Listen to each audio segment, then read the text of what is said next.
sentiment à l'idée de jouer aux côtés de Neymar et Kylian Mbappé?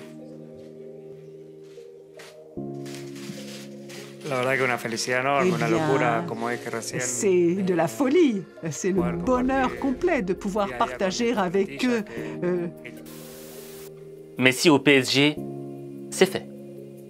Mais est-ce que le Paris Saint-Germain n'a pas commis une grossière erreur en recrutant la légende du FC Barcelone? Tu vas le découvrir dans cette vidéo. Franchement, moi j'y crois toujours pas. Messi au Paris Saint-Germain. Je veux dire, tu m'aurais parlé de ça il y a un mois, je t'aurais dit mais non, c'est impossible. Messi jouera toute sa vie au FC Barcelone. Et pourtant, les choses changent. Et ça m'a vraiment fait plaisir quand j'ai vu Messi avec son petit t-shirt là, ici c'est Paris. Tu vois, le mec, il vient et il s'intègre directement. Il est là, il essaie de faire plaisir aux supporters. Ça démontre toute l'humilité de ce gars-là. Mais, soyons d'accord. D'un point de vue financier, ça va demander beaucoup. Certes, le PSG n'a pas payé de transfert au FC Barcelone. Mais, pour faire signer Messi libre, il faut payer une grosse prime, plus un salaire XXXXL, d'accord? 10XL. Donc ça, c'est un premier point. Il y a un deuxième élément qui est assez dangereux pour le Paris Saint-Germain. C'est que empiler une équipe de stars ne garantit pas le succès. Je veux dire, regarde juste au niveau de la Ligue des Champions. Le dernier vainqueur de la Ligue des Champions, c'est Chelsea. Et chez Chelsea, il n'y avait pas de grosses stars, de grosses vedettes. Et il y a un deuxième point aussi. C'est qu'en empilant des stars, tu risques peut-être de déséquilibrer ton équipe. Dans le sens où, en attaque, tu as des mecs hyper puissants, hyper forts, mais peut-être qu'au milieu et en défense, ça va déséquilibrer la chose. Et le dernier point, c'est que, certes, tu as acheté toutes ces stars. Tu as payé cher. Mais imagine que tu ne gagnes rien. Que tu te fasses éliminer en 8e de finale de Ligue des Champions. Mais tu vas devenir la risée du monde. Donc, quand tu additionnes tous ces éléments-là, tu sens que recruter Messi, c'est un risque. C'est un risque si tu ne gagnes pas. Mais, il y a un mais.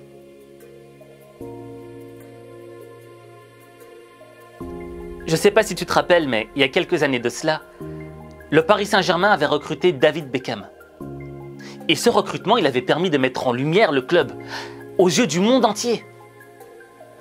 Là, avec Messi, c'est la même chose. C'est la planète entière qui regarde le PSG. Mais il y a une différence.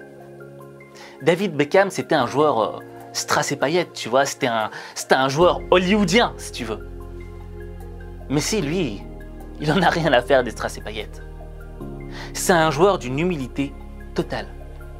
Tout ce qu'il a envie de faire dans sa vie, c'est jouer au foot, tout simplement.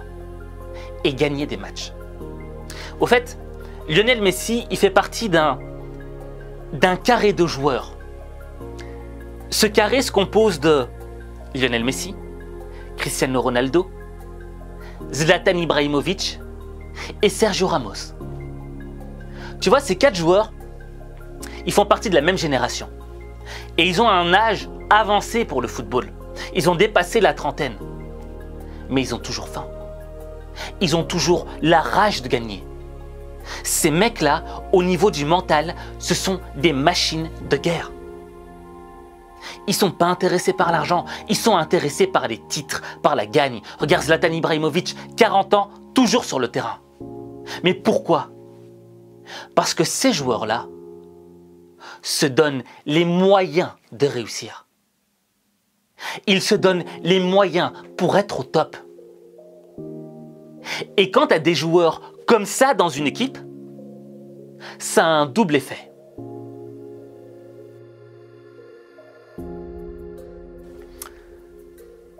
On m'a toujours appris une chose dans la vie.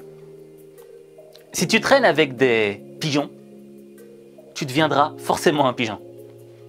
Mais si tu traînes avec des aigles, tu finiras par devenir un aigle.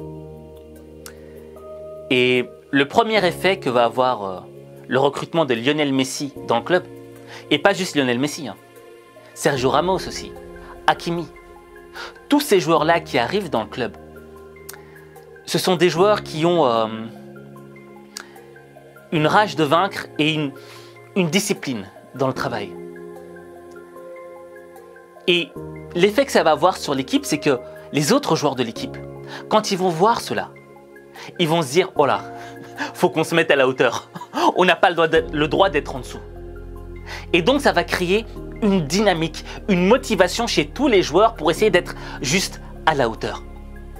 Parce que tu ne peux pas te permettre de jouer à côté de Messi et de ne pas être au top.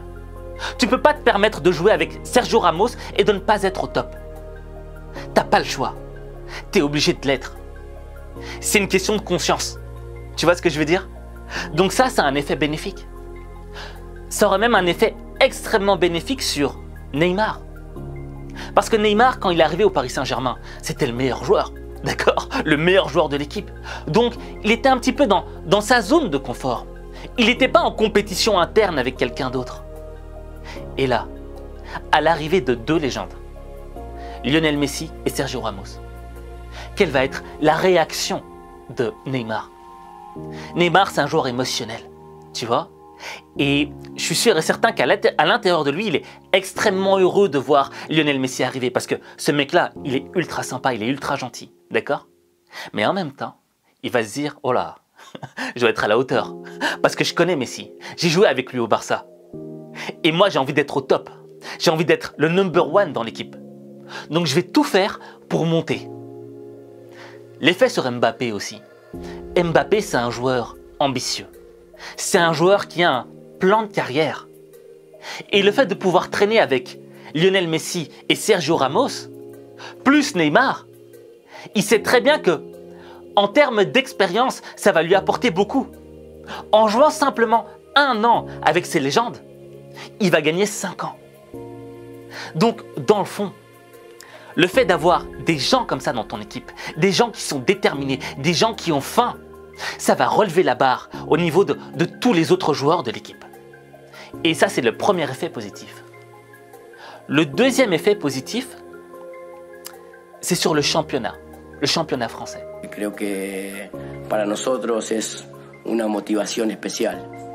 Vous imaginez que vous pouvez quand même avoir une attaque en Ligue 1 qui soit Mbappé, Neymar et Messi. Qui l'eût cru? C'était déjà compliqué quand on y allait maintenant, ce sera encore un peu plus compliqué maintenant, et puis bon, on verra ce qui se passe.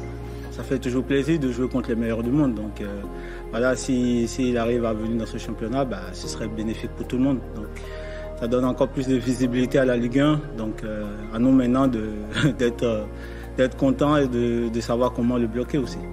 C'est magnifique, si vraiment il venait au PSG, c'est quelque chose de magnifique. En tant que joueur, j'ai grandi avec lui, je suis bien sûr fan de lui. Et si je pouvais jouer face à lui, ce serait très très bien. Et pour la Ligue 1, c'est aussi magnifique parce que tout le monde dit que le championnat de Ligue 1 il est moyen, etc. Mais une fois que Messi va venir, je pense que le regard va changer.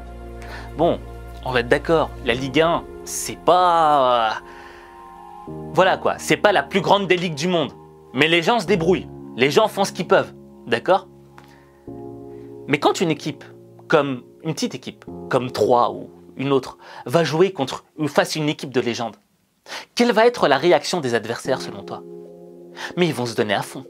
Ils vont donner tout ce qu'ils ont. Pourquoi? Parce que ça va être une opportunité ce match-là. Ils vont le jouer peut-être une seule fois dans leur vie. Donc ils vont donner tout ce qu'ils ont. Donc le Paris Saint-Germain jouera peut-être contre des petites équipes, mais il jouera contre des équipes qui seront déterminées à gagner, déterminées à faire tout ce qu'ils peuvent faire pour remporter la victoire. Et ça va créer une émulation dans le championnat. Tu vois ce que je veux dire? Ça va bouger le truc, ça va le rendre dynamique. Donc, quand tu fais rentrer des légendes dans ton équipe, ça a un double effet positif, mais pour tout le monde.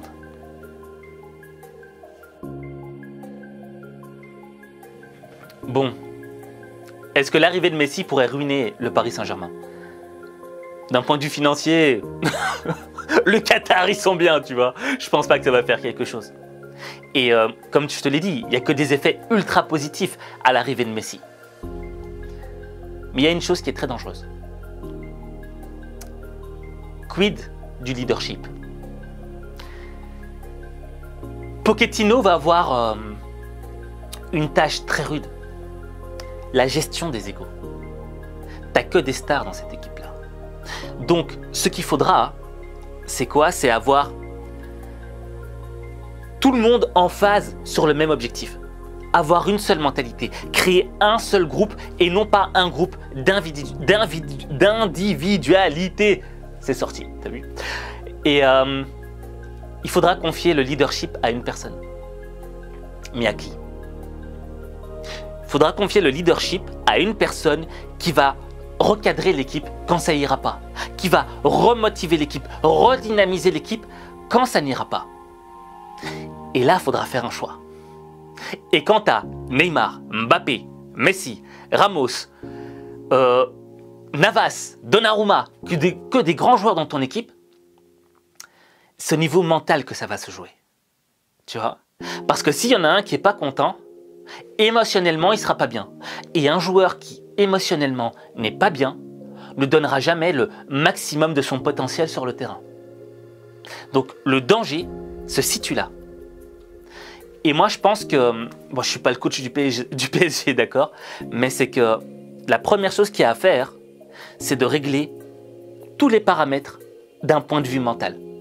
Parce que d'un point de vue physique, d'un point de vue du talent, ces joueurs-là, il n'y a rien à leur apprendre. Mais il faut tout paramétrer d'un point de vue mental, dans la tête. D'accord? Que tout le monde soit en phase, que tout le monde ait la même vision. D'accord? Chacun a sa vision individualiste. Et c'est normal, vouloir gagner un ballon d'or, vouloir faire ci et cela. Mais la vision primaire, l'objectif primaire doit être partagé par tous les joueurs. Et à partir du moment où tu auras un leader qui rappellera quel est l'objectif primaire, la première chose qu'on doit faire tous ensemble pour remporter la victoire, là, tu auras une équipe de tueurs.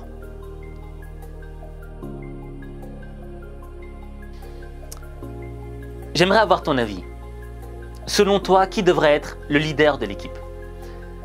Messi, Neymar, Mbappé, Ramos, Hakimi, Pochettino, Nasser Al-Khelaifi, Leonardo? Qui, au sein du club du PSG, devrait être le leader? Et en même temps, j'aimerais te rappeler une chose avant de te quitter. Choisis bien avec qui tu traînes. Est-ce que tu traînes avec un Messi? Est-ce que tu traînes avec un Neymar? Est-ce que tu traînes avec un Ramos? Avec qui tu traînes dans ta vie? Parce que les gens qui sont autour de toi vont un petit peu déterminer qui tu vas devenir. Et si tu veux devenir la meilleure version de toi-même, tu dois faire le bon choix. Parce que ta vie, il n'y a que toi qui peux la changer. Il n'y a que toi.